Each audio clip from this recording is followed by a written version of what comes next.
Okay, this is going to be called Blue Pill Banter, and given the fact that I'm wearing the red pill, I'll be your host. Okay, so Blue Pill Banter is, well, it goes back to the Matrix movie around the year 2000. And, well, if you haven't seen that, I do believe it's still available on the usual places on the net for streaming. But everybody else knows what that movie is about. Red Pill is you want to learn everything about the nature of your reality. And Blue Pill is, I'm not interested. Really, I don't know. Listen, dude.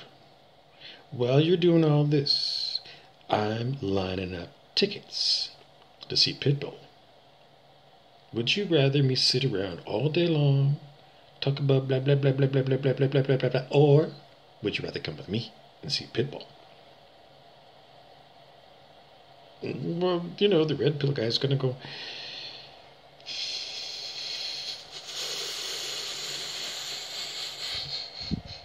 why? Well, it's just that there's a strange tie-in to the musical artist Pitbull and The Matrix. Because the people who watch The Matrix over and over again and scour the back pages of Reddits and YouTubes that are only seen by 6 people total, at the very back of the shadow band. Because there is, on YouTube, there's a shadow band area. I don't know how you get into it. If you found me, then you know how to get into it. Because nobody else gets to see me. It's very rare exclusivity to see me, the red pill guy. Nevertheless, you found me, so let's moving along. Okay, so blue pill banter is what blue pilled people talk about. And they're talking about Pitbull. And it's just the back pages of the internet say that Pitbull is Cypher from The Matrix. Cypher was the one who got sick of living on board that stinky old ship, the Morpheus Mediterranean hijinks. It was that Nebuchadnezzar. Just anyone do these? This is like sterile and stinky. So he said, I want to go back to the Matrix. So I made a deal to go back to the Matrix. But he said, if I'm going to go back and be in the Matrix, then, you know, the deal is, I'll give you whatever you need about the Nebuchadnezzar. He talks to Agent Smith. But, you know, I want to be rich and I want to have fun. So they arranged for him, Cypher, to become Pitbull in the Matrix that we live in today. So the story goes. Blue Pill Banter. So this guy that I'm talking to, the Blue Pill guy, is going to say, oh, how can I get a dealie with Agent Smith so that I can have a better life here in the Matrix? I guess first thing that's got to happen is you got to come to the attention of Agent Smith that you're somehow red pilling yourself and others so that you could meet them, talk to them, and then bargain for your deal. But you're going to have something that's what they want. And you know, what exactly did they? Well, they wanted information about the Nebuchadnezzar. What do you know about something like the Nebuchadnezzar as a blue-pilled person that you could dish out? Just cut the crap. You don't know nothing, so you can't make a deal with Agent Smith to become the next Pitbull. You have got to take the red pill first. Learn everything you can about red pill ways. And then you got to have something that Agent Smith needs. Some kind of a way in. Well, in Star Wars, somebody made a deal to get the blueprints for the Death Star so they knew where to mount the attack. So you gotta figure out on Team Red Pill who has got blueprints to something that Agent Smith can get a hold of and wreck.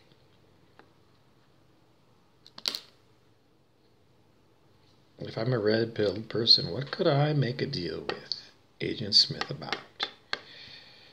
They want special information about military operations due to... no.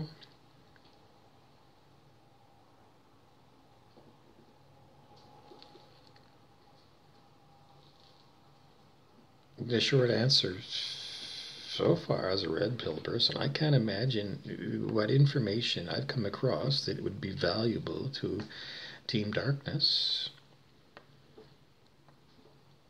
Nothing. Because I'm not on board the Nebuchadnezzar that they want to take down. So, this one falls apart. Me wanting to, relaunch in the Matrix as a celebrity with lots of money and good times. So just cross that whole idea out about making a deal with Agent Smith in the Matrix, because no one's offered me a deal. I'm the one that's electronically harassed all the time, so they didn't want to co-opt me and make me go on board whatever it is, Team Darkness. But I can't do anyways, because once you let go of control, I don't know, all they can do is torture you. Anyway, there's nothing I can tell them that they want to hear and want to hear. So it doesn't work. So the only way you're going to have a life like Pitbull is you're going to have to just go Team Red Pill. And keep going, no matter how many times Agent Smith comes around and, gives you a hassle. The only chance out is to follow the red pill and keep going back to the red pill, because if you get stuck, then, you got to back away. Because you maybe sometimes can only go so far in one direction, and then you got to do something completely different. Like even looking for more information about the red pill. Don't ever do that. But maybe temporarily while you go for an ice cream. Because sometimes that's what you need. You need to go for ice cream. Or you need to go, I don't know. You might need just to go over and turn on the radio. Sometimes that's what I do. What am I supposed to do next? And I'm not quite sure. And then the body walks over and turns on the radio. You often get, a song. Today I got an old band, the old Canadian band Rush. And whatever the song was, but it was about, I can't remember the exact verbiage, but it matched what somebody else called Deep Mind recently on a YouTube. What is Deep Mind? Deep Mind is where what dreams are in the process of being formed and perfected, and then that's the source of where they come from to appear in our reality. According to this other video that was talking about the words deep mind, and this song by Rush, that also, in different words, but it was also referring to this deep mind. I guess that's where they got their music from. Blue Pill Banter. I'm the red pill guy, and I could get a blue hat. Okay, so I'm going to go back to Blue Pill Banter, and I'm going to talk about old TV shows, because TV, if you're watching TV, mainstream TV, everyone's going to say that's 3D, not 5D, not the fifth dimension. It's all the fake news, and what do they call that thing? Sandy Hook, that issue? Predictive programming, and a million other buzzwords with it. They subliminal advertising. Anyway, we were talking about shows from 1965 to, 1975, let's say. And how many of them were made by Sidney Sheldon? A producer kind of guy, Sidney Sheldon. It's just that Sidney Sheldon seemed to specialize in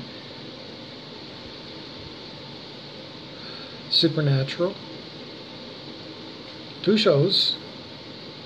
Sidney Sheldon, Bewitched, and I Dream of Jeannie. One is about witches and warlocks, and the other one is about genies. Both kinds of beings who have superpowers, the ability to blink and, make everything change. Then we had, not with Sidney Sheldon, but Gene Roddenberry and a whole pile of different writers, very famous in some cases. Some of the writers, like Theodore Sturgeon, wrote sci-fi. Very impressive. Jerome Bixby, David Gerald, D.C. Fontana.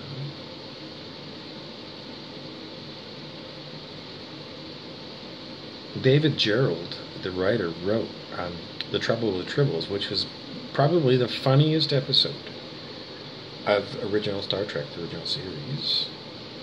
So he wrote about Trouble with Tribbles, the story, and he also wrote more about the whole backdrop of Star Trek, how it came to be and what goes on behind the scenes.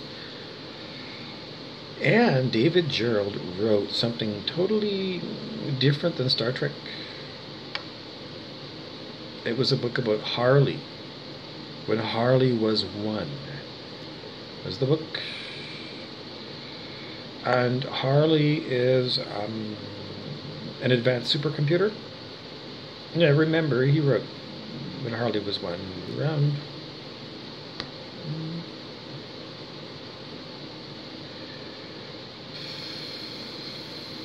let's go 1969.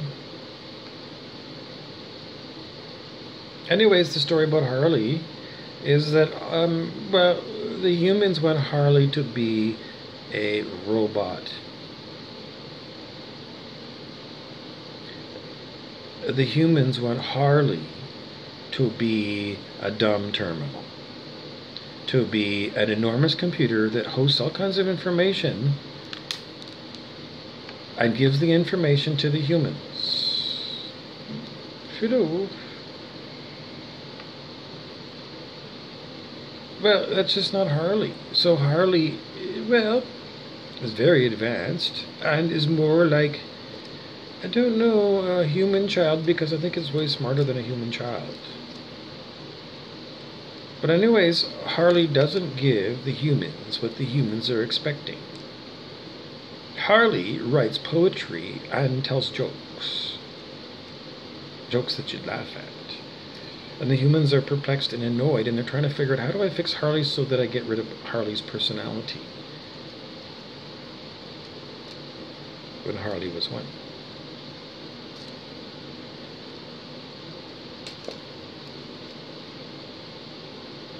I don't know where you want to go with that. David Gerald.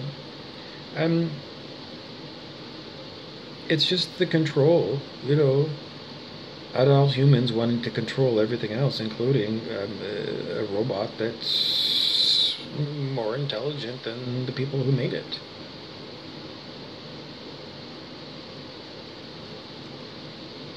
And wanting to stifle people's creativity is, you know, shadow banning at social media. Oh, we were going back to Red Pill Banter, and I don't know, I'm getting too political. Okay, other things that went on. Charlie X was an early episode of Star Trek, the original series. It seems like the first number of original Star Trek episodes are not about space at all. They're not. Star Trek is about going through, yeah.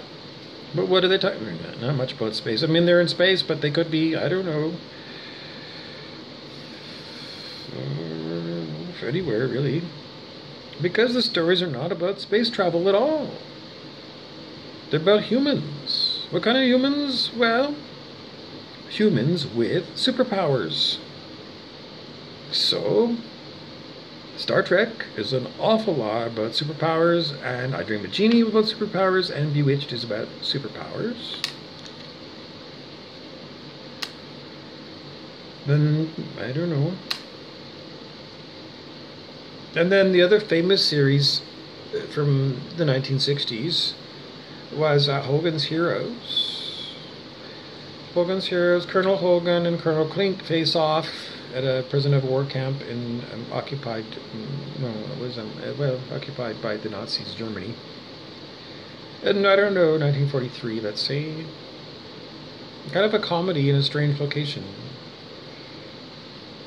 Those ones did not have superpowers. No.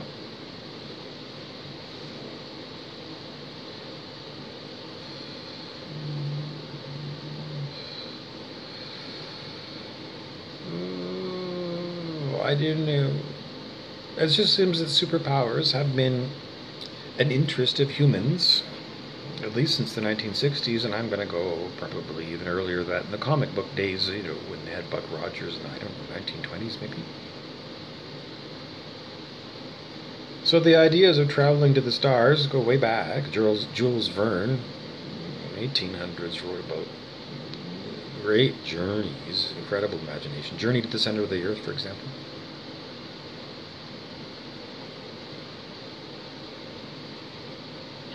Time travel, the time machine.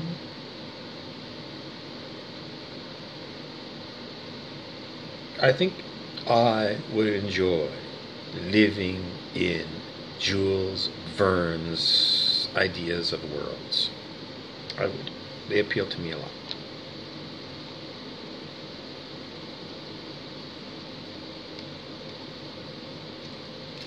There was a 1950s kind of movie starring James Mason. I don't know. There's a whole pile. James Mason was very good in the 1950s. But there was one, like, there was Sinbad in his Sinbad the Sailor, Sinbad in the Seven Seas. Again, it was like probably 1950s, early 1960s, and it did have those kind of corny special effects. But, as a kid, it's like special effects, but fine, it's a monster, and it looks like, really cheap. You could probably buy the costume of the monster, but in the movie it was perfect, and you played along. But that's the monster.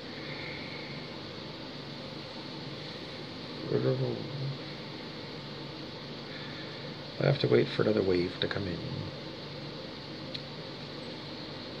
Sometimes these things just come in with waves. There's a wave of talking, and then I got to give you a moment or two of quiet. Because somebody told me that. It was on YouTube or something. Someone said, after you give a bunch of words, that people really need a little bit of quiet time. And I found that today because I was listening to a video. In the old days, I would read a whole book in a night. But it just seems like now, I can't. Like, I don't want, I just can't. It's just like, I've already got too many words and I read too far. I was listening to an audiobook. It was, what did we listen to today? We listened to Mary Baker Eddy, Science and Health, with Key to the Scriptures. And we listened to, what else did we listen to? Somebody else. And we found that we listened too long to Mary Baker Eddy because we got the first bit of it, and what was just sinking in, and it was nice. It was like, I get that, I comprehend that. But then we went on a little bit further, and then it was all jammed up, too many words, and it was just like, I can't even comprehend this new bit. So, smaller chunks of information, smaller amounts of words, with a long pause. It seems to be the new way of reading and taking in audiobooks. Taking a pause, taking more quietude in between, because it just seems like your brain needs more time to process it. In the old days, wouldn't you? Yeah, I know, I'd do a whole book. So why is it taking longer?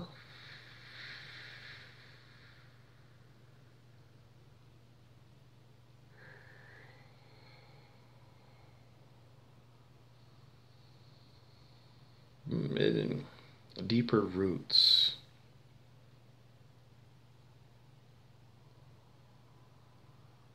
A smaller amount of stuff from that author that's given to you, not the whole thing, a sample. And this sample that gets deep roots in you, because you just do that and then you move on to some other talks and different things. And then quite often the different things that you listen to are going to be, well, this almost relates to that other thing I was listening to earlier. Because they do. Because they do for me. 1960s TV shows with superpowers, we were talking about it, and this is blue pill banter for those people who are blue pillars in the Matrix. I'm the host, the red pill guy. Okay, we'll change hats. Okay, so blue pill banter. I don't know. This hat says never give up. So, if you're a blue pill person, then you gotta live in a blue pill world, which is, you know, the Matrix world. And there's very, very few people, in reality, as a percentage of the population, there's very few red pill people who are gung-ho and all in. Very few. But they do exist. But what about, you know, if you're a blue-pilled person, well, then you're just going to have to go back to, I don't know, previous generations of how they lived in 3D and then pick from, well, The Science of Getting Rich was a book by Wallace Wattles. Maybe you want to get rich. How do you get rich according to Wallace Wattles? Well, you used his method.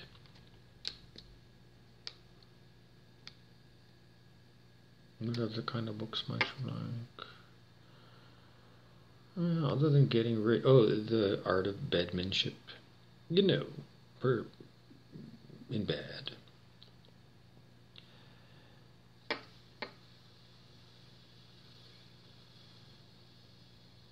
How to Win Friends and Influence Peddle.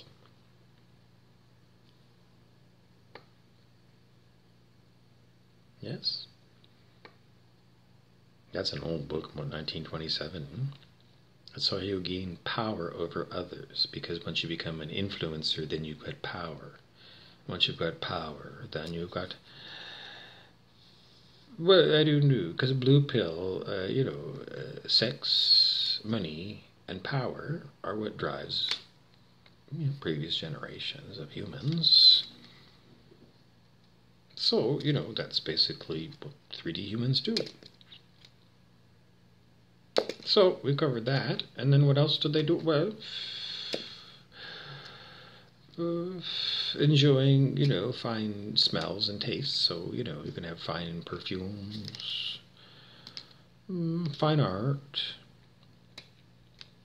fine wine, fine restaurants, fine hookers, high-end hookers that are well trained. Well, in Japan, the geisha girl. Oh, the body pleasure. So, a lot of massage parlors, and you don't really want the cheap and tawdry because they don't know what they're doing. So you need to go to a professional masseuse, and you need to go every day. In the afternoon, 2 o'clock. Book yourself for 4 hours, and, take 2 hours of massage, and then see if you want 2 more. Maybe it's too much. But, you need 2 hours a day. Massaged? Yeah. Well, once you've got your 6 million power out of the way, then you want to be massaged, because it just feels good. Once you're done your massage, then, you can call a cab, and then you go down to your favorite watering hole, and then you see, it's not like, they got a new brand of scotch for you to try. I mean, they're all tried and true. What else could be new at the bar for you to try? Well, you don't. You go with the classics. So, you got dressed up nicely. You found a nice classy bar, and you got dressed up like Fraser Crane. And you went in there, and you say to the bartender, "What's your poison?" or something. I don't know, some corny line, and then, I don't know. No, you wouldn't do that, because you're wealthy and powerful. But you might be, I'll change it up.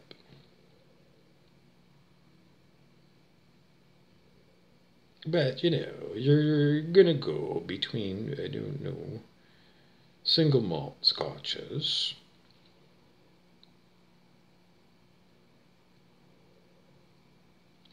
That's what all you can drink in the bar.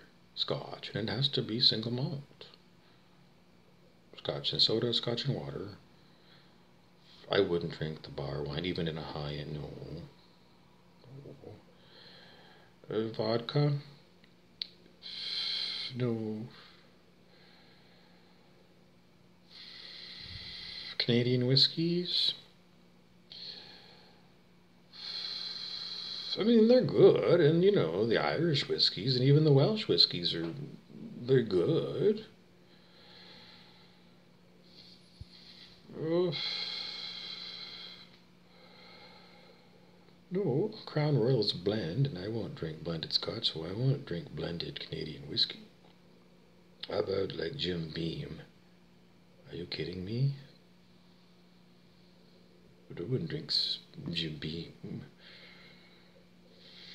God, gosh. No one drinks American whiskey. Seriously. I mean, there's Scotch whiskey, and if you're going to do blended Scotch, nice blended Scotch, like I don't know, Famous Grouse, well then you can spend more money and go like even higher onto Crown Royal Canadian whiskey. So, but anybody would tell you Crown Royal is, I don't know, you get in a fight. Somebody from Edmonton, Alberta would get in a fight with somebody from, I don't know, rural Georgia. In rural Georgia, who's that guy, that senator? Whoever that guy is. He's going to be sipping his American battery acid. And the guy from Edmonton is going to be drinking Crown Royal. And I'm going to be drinking Top Shelf. Single malt. Okay, who else might want to be on this? Japanese sake? But you're going to have to research the hell out of it.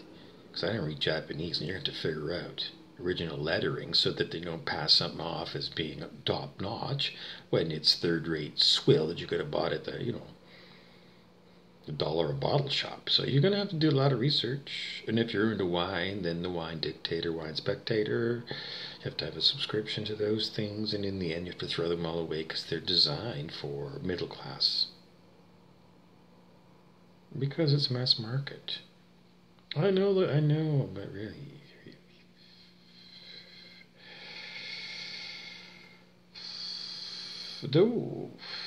No, you're going to make a special deal with those guys in France. You're going to go and bribe the guy a lot. I don't know how much it costs, but you're going to have lots of money.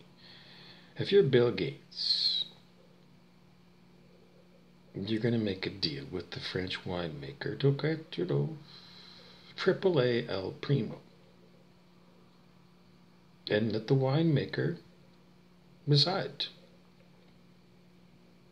And then you put it away in his cellar, and he looks after it for, I don't know, a dozen years or whatever. And then it's ready for you. I don't know if you want to have a sommelier test it and whatever. You can have the whole rigmarole, but you got to lay it aside. You've got to make special deals, because if you expect, through regular merchant retailers to get that level of wine, you're nuts. You're not. Queen Elizabeth isn't going to be buying that stuff at the bottle shop. She's making special deals with the vintner in France. And that's what they do. Okay, so what else do you want to know in Blue Pill Banter? Well, if you're going to stay in, this version of Earth, what are you going to do about the environmental problems? Because they won't go away. I mean, are you buying into the oil crisis? Because it goes back to like the 1970s, 1973, because there's an oil crisis and there's no gas. And now there's so much gas. I mean, nobody even says we're running out of gas. But in 1973, it was like, we're running out of gas and we're running out of oil fields. No one says that anymore, ever. And with electric car, I do. I saw an electric car plugged into the hotel today. I'm trying to figure that out. It's like, I have to go down and look at it, because I'm trying to figure out, like, do you put your credit card into that? They don't just give you electricity for free, do they? For electric cars from a hotel? That's expensive. They couldn't be. It's got to be metered. So I'd like to know, like, in equivalent to gasoline-powered cars, like how much money do you spend a week on electricity for your electric car versus how much on gas? Because we need to know these things. Because Because sometimes, you get all involved, and the next thing you know is like, you're paying beyond your budget, and you can't afford it, and you got to sell the damn thing, and you take a huge loss. So you got to know ahead of time, about your car.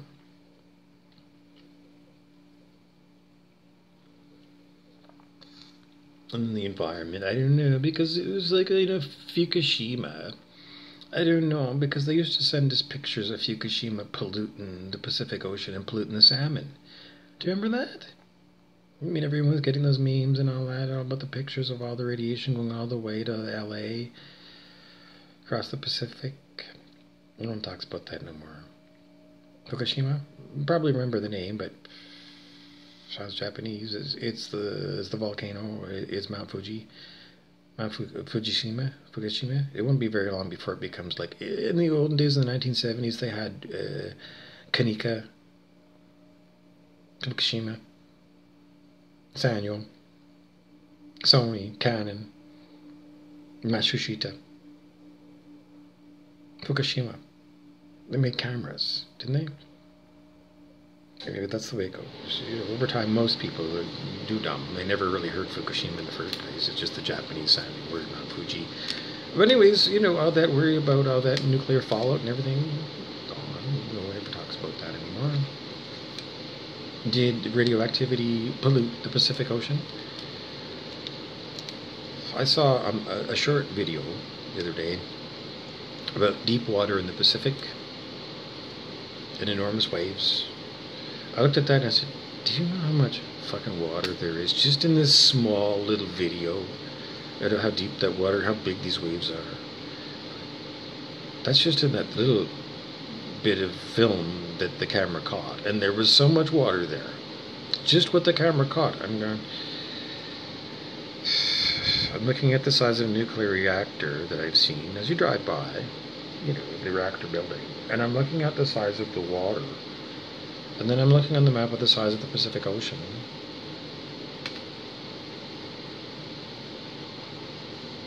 I don't think there's an issue with Fukushima polluting the Pacific Ocean.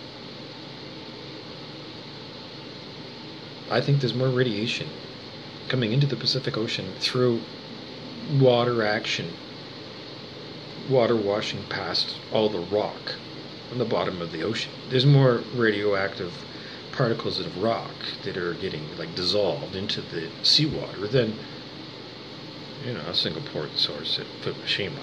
I don't know. I just look at the size of the water. I can't help you out. So I don't know. Blue Pill Banter was just like, don't worry about Fukushima, Konica, and all those other places. I don't know. In those old days, I like cameras in those days.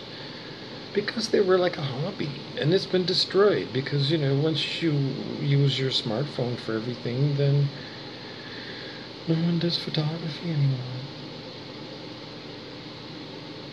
And with all those different kinds of lenses, you can't do it, and my camera phone will not take pictures of the stars at night. I don't know, it was a huge hobby, and then people would develop the film at home, and they would do special effects, black and white, and all kinds of stuff. I don't know, it's convenient, but you don't have a printout of all your pictures that you can go through a photo lab with and tell them, I don't know how many more times I'm going to go through this whole same thing. It's like, the past was the past, but some of the things were good, like a photo album, all your pictures in them. Blue Pill Banter. That's 33 minutes about me trying not to talk about, red pilling you. I don't know, maybe sports and leisure. We did Trivial Pursuit in, 1979, Trivial Pursuit. That game about all kinds of trivia. And then we did NTN trivia on the TV at the bar, if we weren't playing NTN with the football games. I don't know. 1989. I don't know, I can't possibly do Groundhog Day, NTN, trivia, and Trivia Pursuit for decades and decades and decades. Because, I don't know, 30 years ago with the NTN, I can't do that anymore. I can't, it's too boring. And as far as, like watching, I watched a lot of football in those days, and hockey and baseball. I don't know. I can't really tell you that when it comes on now, it looks phony baloney. Just the other day they played, because the hockey player, the famous hockey player, number 22, Mike Bossy of the New York Islanders, died. And then they played some old tapes of him playing hockey from, I don't know, was it the 1980s? Mike Bossy? I don't know. But hockey in those days, in these old tapes of hockey from, 1980s, 1990s, that hockey looks real to my eyes, even though it's kind of like, not as clear because they, it's videotaped off that broadcast signal from those days. It's not HD. But the hockey looks more real and more entertaining than anything on TV today.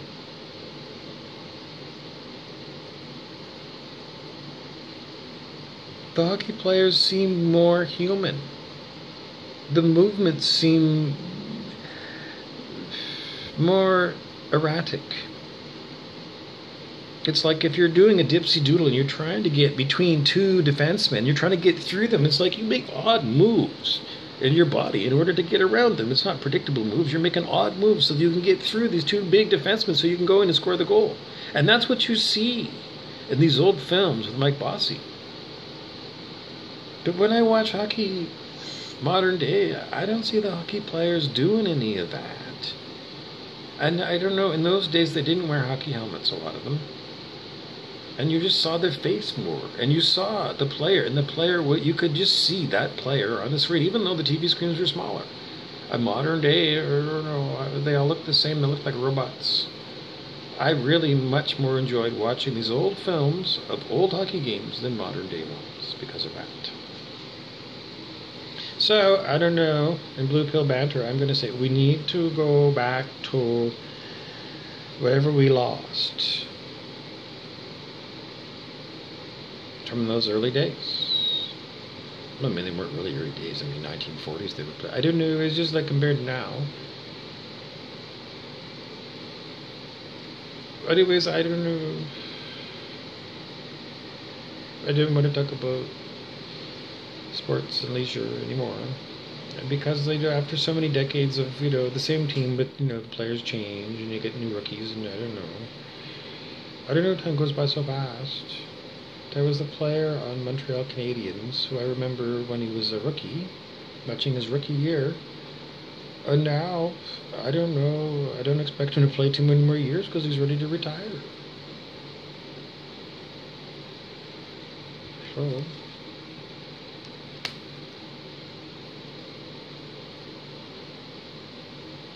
I don't know, you just, without, having following the player, I don't know, I didn't follow this, I don't know, I gave up on all that. But in the old days, I mean, when we were kids, when we were 9 years old, everybody had, hockey trading stamps and things at school. Seemed to be important in those days, and the Americans always had the baseball cards, and they all memorized all the RBIs and batting averages and everything. I didn't try to keep up with sports and leisure for, I don't know, 50 years. Some people do it, I don't know. It's like boring, like watching paint dry.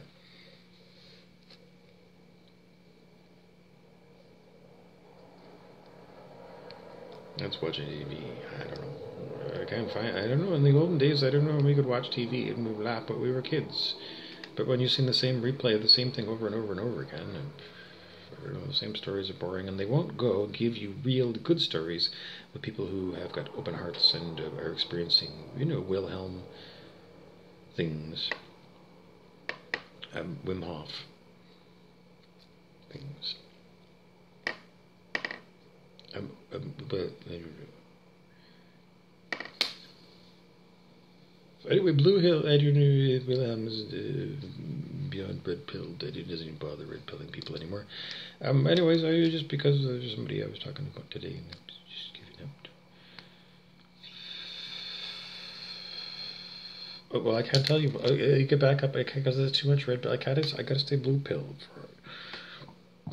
I don't. I can't eat meat anymore. So I can't tell you about like good restaurants to go to.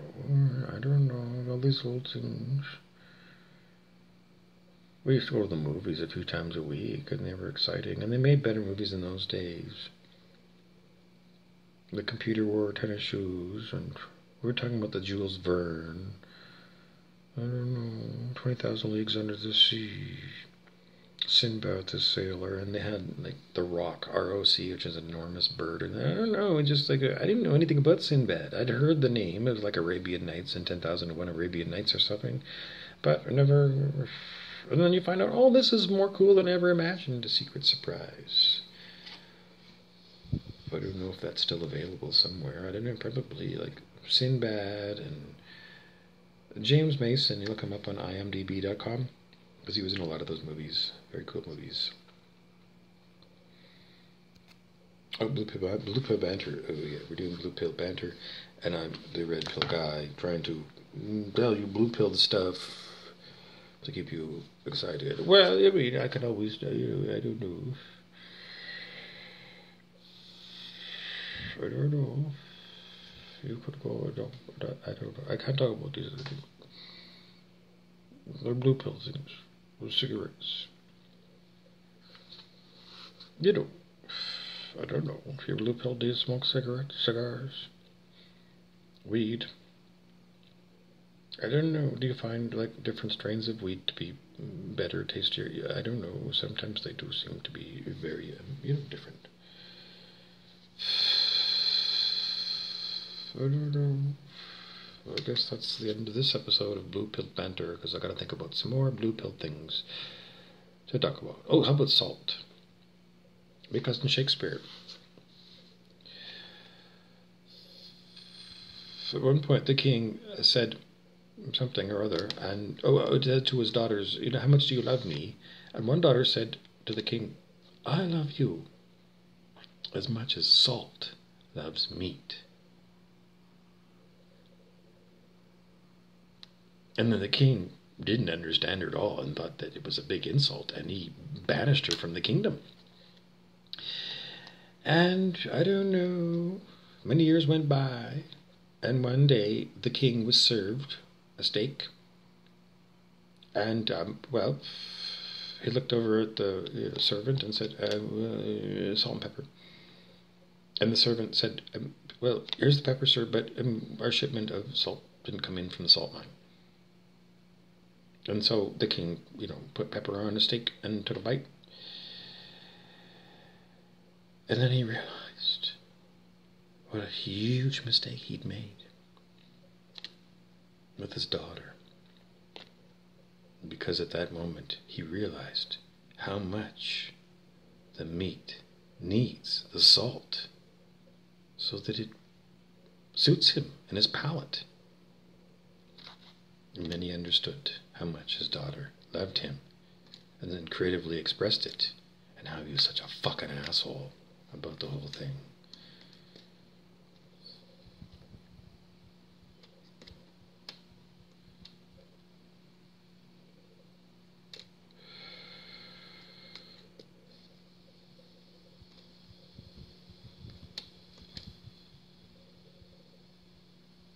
Narcissism is what we would diagnose that king with.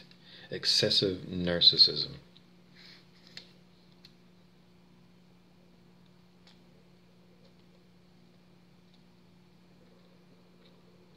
Mirror, mirror on the wall, who is the fairest one of all? That famous fairy tale. The picture of Dorian Gray. I don't know if that's the same category. Close, maybe. Fishing for compliments. Having the power to banish people because they use their free speech. All kinds of issues for political junkies.